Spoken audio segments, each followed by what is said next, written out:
There is a Bible verse that used to really bother me because I didn't understand it, and that is Matthew 6, verse 7.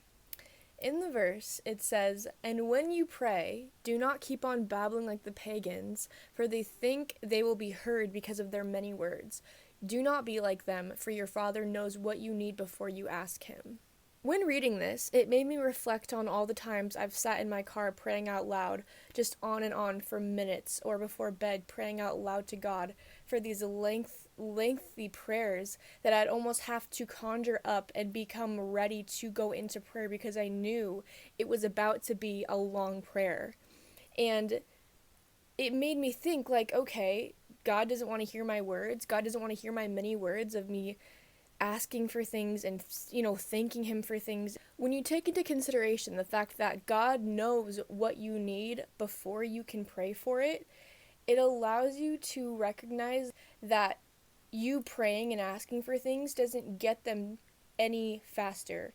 You praying to God for the things that you want actually takes you a step further away from it because you are wanting. That is the literal separation of having. So you're praying to want something, you're praying for something that you do not have, but it's only further confirming the fact that you don't have it because you're stating that you want it. You want to be healthy, you want healing, you want this, you want that. God, please, you're pleading to God because of something that you do not have. And this isn't doing what you think it's doing. When we're looking at things like manifesting and affirmations, it's what the Bible is already telling us to do. And when you look at the Lord's Prayer instructing us how to pray in Matthew, when it says, "This is how you should pray, Our Father in heaven," we acknowledge your name, we have reverence for you. And when you think about how it instructs us to say, "Your kingdom come, your will be done," it's because creation is finished. Your will, the Lord's will, is done. It's already done. We're not asking, we're not, "God, please, today I want to just ask for this, this, this." It's, "God, we accept that you have finished the creation and everything we need is here." Essentially what I'm trying to say is there's a simplicity of this verse. So it's a prayer of acceptance almost. We're not praying for anything because the Lord knows what we need before we can ask Him.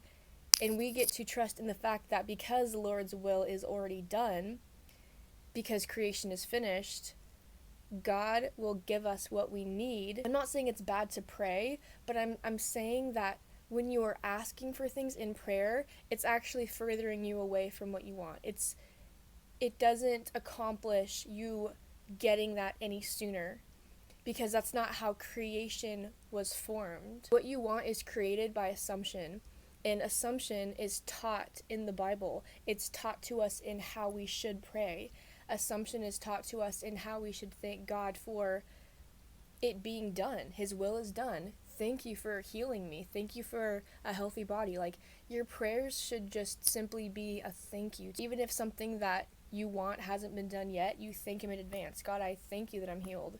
God, I thank you for my future that is coming to me soon, and it's going to look however it is meant to look because I accept it." And you don't have to just accept the things that you don't want, but you get to accept the fact that you are going to assume that what you want is going to happen because you want those things for a reason.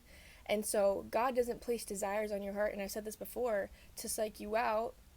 He places them on your heart as a desire because a part of you in your future is already living out that life. And if you accept it, if you accept that that is God's will for your life because it's a desire placed on your heart, and you accept it and you assume it's going to happen, you don't have to sit and pray for it. You get to accept and know it will happen. "I will be still and know." That's another verse. It teaches us assumption in the Bible, and to pray in gratitude, to pray in assumption that what we want is going to happen. So again, if you're praying, "God, I want this, God, I need this, God, please," it's putting you in a separation between the thing that you want, because needing something is the opposite of having it. Wanting is even less separating the needing, because needing, it's like this thing that I absolutely have to have and I don't have it now. It's just a recognition of the fact that the Bible teaches us to pray in assumption, teaches us to pray in a gratitude for the fact that what we have is here and we're grateful, and what we want is coming because the Lord's will be done. When you're praying and pleading, you're assuming the role of lack. But when you're accepting, you're assuming the role of abundance. You're assuming the role that your needs are met. Praying in a state of desperate wanting, desperate desire, desperate need of something, right? You're assuming the role of lack. You're assuming the role of I do not have. But when you can actually accept your circumstance and let go of the outcome that you really, really want, it actually allows you to assume the role of an abundance reality, an abundance shift. Because through accepting, through letting go, and that's where the verse or the term like letting go and letting God comes in. Because when you let go and you surrender the thing you really want, what you need comes in naturally. What you need comes in without chasing.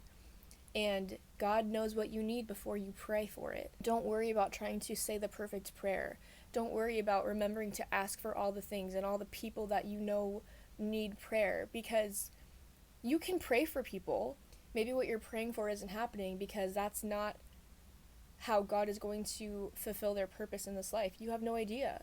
We don't know how God is working, but we trust that in letting go, in the surrender, what we need is going to happen because it's the Lord's will for our life, for all of our lives. Sometimes when you're praying and something you really, really want and you're praying for isn't happening because it's not aligned to God's desire for your life. It's not aligned to the purpose that you have and are already destined for in this life. So by letting go, by assuming the role of abundance, and you have and will have what you need, you trust and you know and you assume it's going to happen because God already has a purpose for your life. God already has a path for you that you can't mess up. So I know it can be kind of confusing because of how we're taught to pray in different ways and how you may have grown up praying or how you maybe are praying right now. And it's never too late to recognize that wanting is attachment to an outcome. And detachment comes in the form of assuming the role of abundance, assuming the role of gratitude. What you need will always happen. What you want will happen only if you are able to let go of the outcome and allow the flow. And it's so cool because it's like that law, that principle is taught to us in the Bible of how to pray, because we're literally seeking the kingdom first in our prayer, on earth as it is in heaven, on earth in our reality as it is in heaven. The heavenly consciousness, the Christ level of consciousness can only be achieved in detachment. The highest frequency you can be at is in a heavenly state of consciousness of pure contentment, when you are content in your life so much to the point that you don't need external things and you can just simply be detached. And that's like the highest, that's the best you can be. Like, that's literally living in heaven on earth. You don't need to go on in this rambling, onset of God, please, help me, I need, because it's not letting go, it's not surrendering.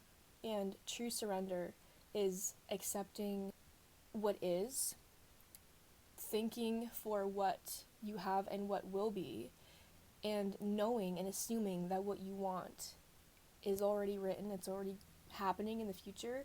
And by you trusting the process, by you assuming it's going to happen and not letting doubt get in the way, it will. Yeah, so I hope this all made sense. I hope that you guys liked this video, and I'll see you guys in the next one. Bye.